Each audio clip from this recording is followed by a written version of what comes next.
What's going on, guys? Just wanted to make a relatively quick video. I was out here at a new home construction job, just getting ready to do a startup on this furnace and AC. Just looking over everything. There's a couple things that need to be fixed, but I had fired up the air conditioner, I had made my test ports, and I was getting ready to check my temperatures, check static, that kind of thing. Hopefully you can hear me because there's construction downstairs, but I noticed when I came up here that there was only 2 drain ports on this evaporator coil. No other ones. Usually a multi-position coil, you're going to have 4 or 6, sometimes even 8 different drain port positions. So I really didn't think too much of it at that time. I had already fired up the air conditioner, so I walked downstairs, and when I came back up, we were dripping water, as you can see. Still dripping a little bit, but it was pouring in a steady stream. You can see the water in there. And so then I realized what had happened. You can see this coil is a CNP VP. The V stands for vertical.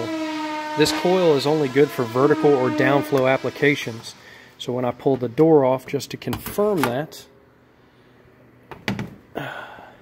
you can see that there's no drain pan here, which usually acts like an orifice and funnels all the air from the blower through the evaporator coil. Right now it's just going to bypass a ton of that air. You can see the drain pan here, and these drain ports are connected to this pan, which obviously do nothing in a horizontal position. But if you open this up, you can clearly see that there's no freaking drain pan down there. I don't know how it got missed. I know it's hot. I know we're crazy busy. I'm not exactly sure how it ended up actually getting installed and all that good stuff.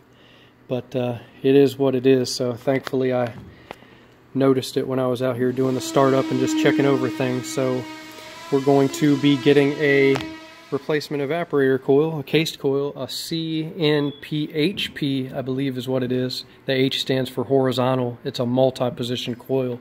But yeah, we're going to have to get the installers out here to replace this coil again. But just keep an eye on things, guys, when you're out there. I know we're super busy, and it's easy to make mistakes, but just try to double and triple check things so you don't end up with something like this. But thanks for watching, guys. I'm gonna make this pretty short.